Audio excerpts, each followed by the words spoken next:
Great. Hi, everyone. We are so excited to have you here. And we are going to get started in just a few minutes. Thank you all for being so prompt. I am going to ask that you put yourselves on mute for the time being, just so that it doesn't get too noisy and too loud in here. And what we're going to do as we wait for others to sign on is practice introducing ourselves in the chat. And so you should see the chat option on your screen here in Zoom. If you don't, go to More and choose Chat, and you should get a box that pops up. And what I want you to do in chat is to put in where you're joining from, so where in the world you're calling in from, and if you have it, which nanodegree program you took, and a link to your LinkedIn profile. So that is the first test of this interview series while we wait for people to join. And so let's see what comes. Oh, there's so many people in the room, which is wonderful. Okay, we are going to give it another minute and let's see who's coming.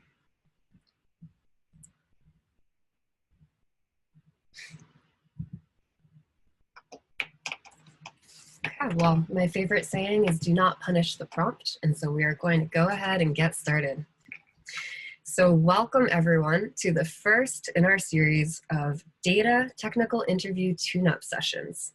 These are held exclusively for Udacity School of Data Science students, and we're very excited to have you here today. My name is Karen Baker, and I'm a community manager here at Udacity, and I'm joined by Rebecca Barnes on chat, who's an alum of Data Analyst Nanodegree program. We're here today to learn and to practice practical techniques that you can apply to any technical interview question. So to set the stage, let me give a quick overview of what this means. We've done this before we started because we started early, but if you haven't already, make sure that you put in chat where you're joining from and start connecting. And today's goal, which I'm going to go over, is to practice, to bite the bullet and practice interviewing.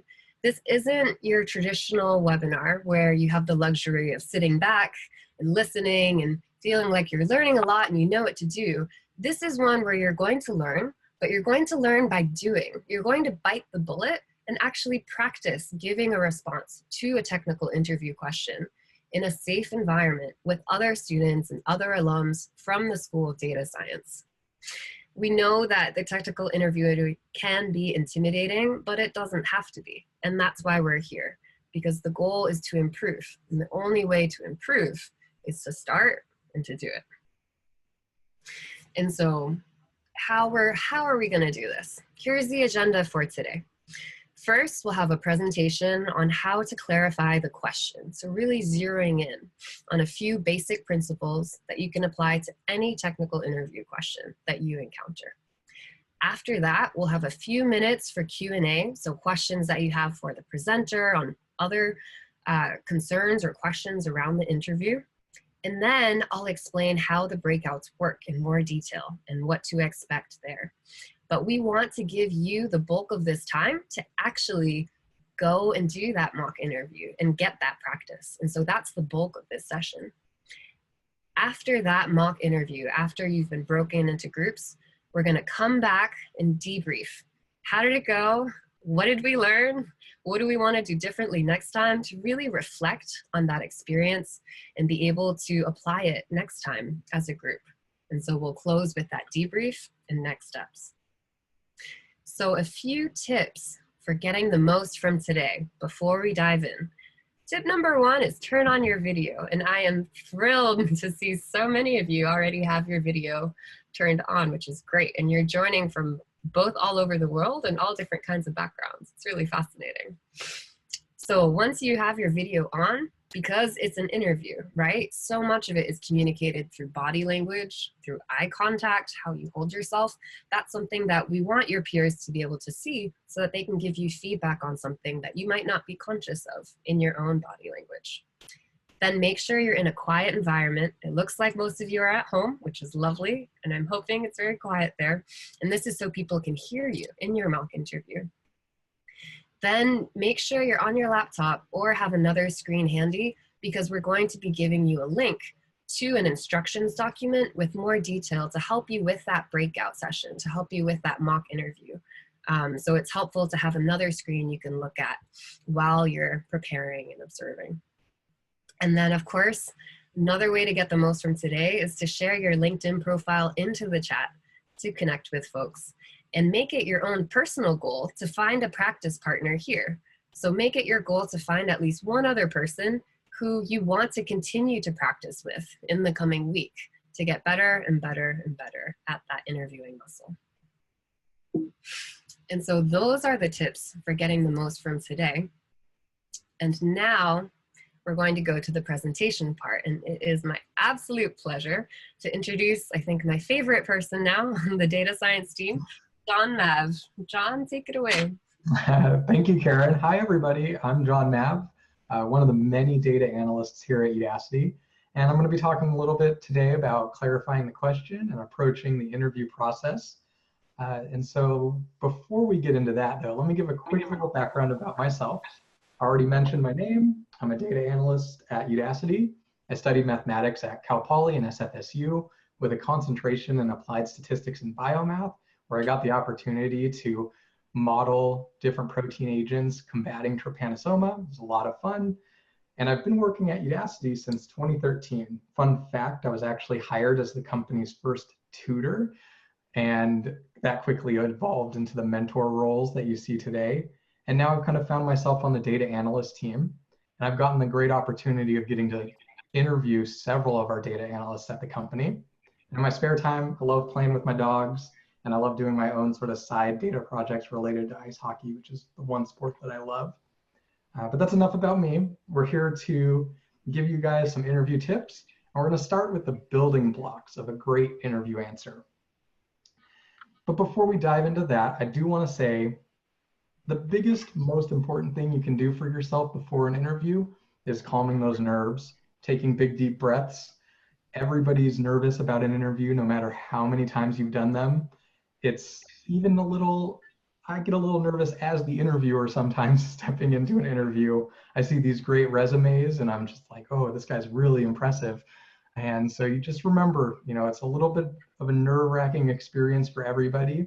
So just try to calm yourself, center yourself, take deep breaths, and just know that the worst that can happen is they'll say no and you'll go find another interview. But let's talk again about those building blocks of answering that interview question. The first thing you always want to do is understand the question. Try not to dive right into just finding the answer. Make sure that you really understand what that interviewer is asking. Sometimes they can ask a pretty tricky question, and it shows to me as an interviewer that you really want to understand something before you approach it, and that's how you would approach your work as well. And that tells me a lot about people as data analysts. The next thing you want to do is you want to be really explicit when answering that question. Explain the question again if you have to. Explain what steps you're taking to kind of approach the question. Write things down, just show those steps as you move through that answer. The more you do that, the more I, as an interviewer, will understand your thought process. And that's really important to me as an interviewer and to many interviewers out there, is really understanding how is this person going to approach problems when given to them? Are they going to rush into the details, or are they going to just kind of skim over important parts?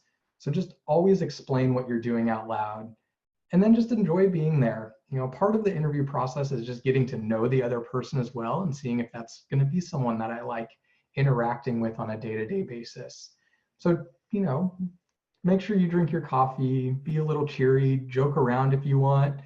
The most memorable interviews that I've had have been with people that just really seemed to enjoy being in that room, enjoy answering the questions, even if they didn't impress me all that much. It was still a memorable interview because I really got to know that person a lot more. So let's talk a little bit about then how we take those building blocks and apply them to those statistics and probability questions. So understanding that question, you want to really, like I said, make sure that you understand it before you answer it. The worst thing you can do is to not fully understand what that interviewer is asking, and then start diving and working, because all you're going to be doing is making that interviewer think that you don't know what you're talking about. It shows to me as an interviewer that you really know what you're talking about when you do ask those questions. So making sure to ask questions, relevant to the question that's being asked, like, are events dependent or independent? Is there certain probabilities associated with particular events? Do sample sizes matter? Or maybe it can be something as simple as you just sort of misunderstood what was being asked. Make sure to get all of that clarified before you dive into the answer. Then be explicit. Really explain, again, any information from the question that goes into your reasoning. Was that, dependence or independence of samples important to the way you went through and solved that problem? Write things down if you can. I love it when people sit down and are like, okay, let me get a piece of paper. Can I write this down? And you're like, absolutely. Really that portion where you're being explicit and explaining what you're doing, again, shows the interviewer your thought process. And that thought process is going to be, what really shows them that you understand what you're talking about. But that's not to say, when I say, that you understand what you're talking about, that's not to say that you have to always get the answers right. I've had a lot of interviewers, people who've interviewed for data analyst positions, who actually got questions wrong, but did really, really good during the interview. And it is because they did things like ask questions to make sure that they were understanding it and were explicit about the process that they were going through. And even though they came to the wrong or maybe a different conclusion than I would have gotten to, the fact is, they were probably nervous, but they did a really good job explaining a lot of things and explaining their thought process, which was more important to me than just knowing that they can get the right answer. And then, like I said, just enjoy being there. Keeping that attention from the interviewer is really important. I've had plenty of interviews where people were so nervous that they were like mice trying to talk to me, and it's really hard to interview someone like that. And they probably would have done a whole lot better if they just opened up a little bit more and let that personality out a little bit more. You just really want to show them that you care about being a data analyst, you care about this job, and if you were, given this position, that you would really, put yourself out there to help solve those companies' problems and then work with that team. So we're going to demo this. Rebecca and I are going to demo, what these building blocks look like in practice. I'll be the interviewee, and Rebecca will be the interviewer. And she's going to ask me this practice question here, and I'll demo these three sort of building blocks while answering this question. So John, my question for you is, my sister has 2 children and one of them is a girl. What is the probability that the other child is also a girl? Okay, so I'm trying to figure out here what the probability that there are 2 girls in this family. Can I assume that it's just as likely that it's a boy and a girl? This isn't some family where it's more likely there's going to be a boy or less likely to be a boy?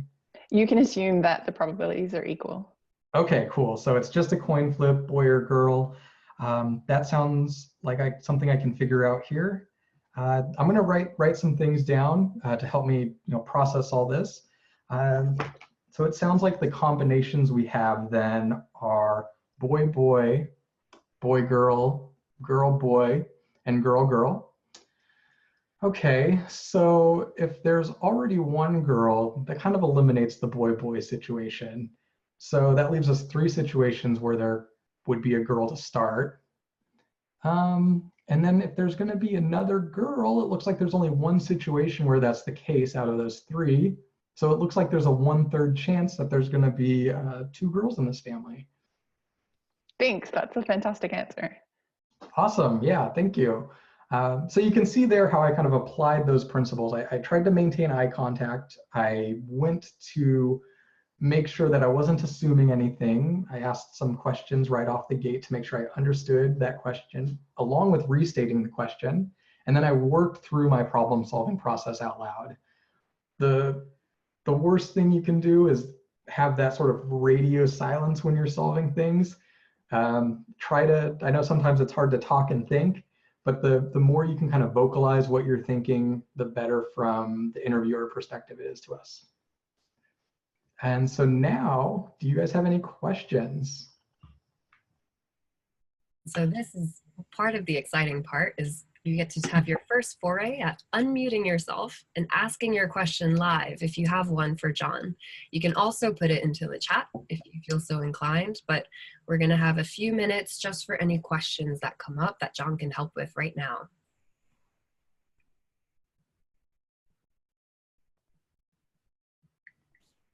And I may have trouble seeing the chat. So Rebecca, if there are questions that come in, maybe you could read them aloud for John.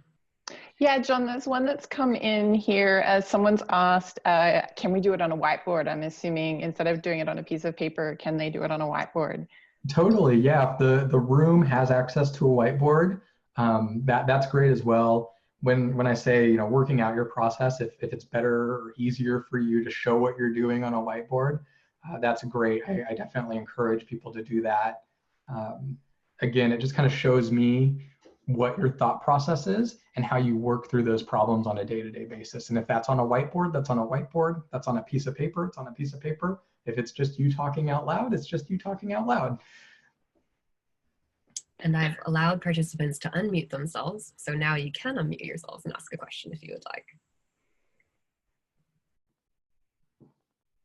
I think there's a good question in the chat here, and there's kind of two similar ones. Can you give an example of how to handle a question you don't know the answer to? And the similar question is, what is your approach if you're unsure about the question or the process?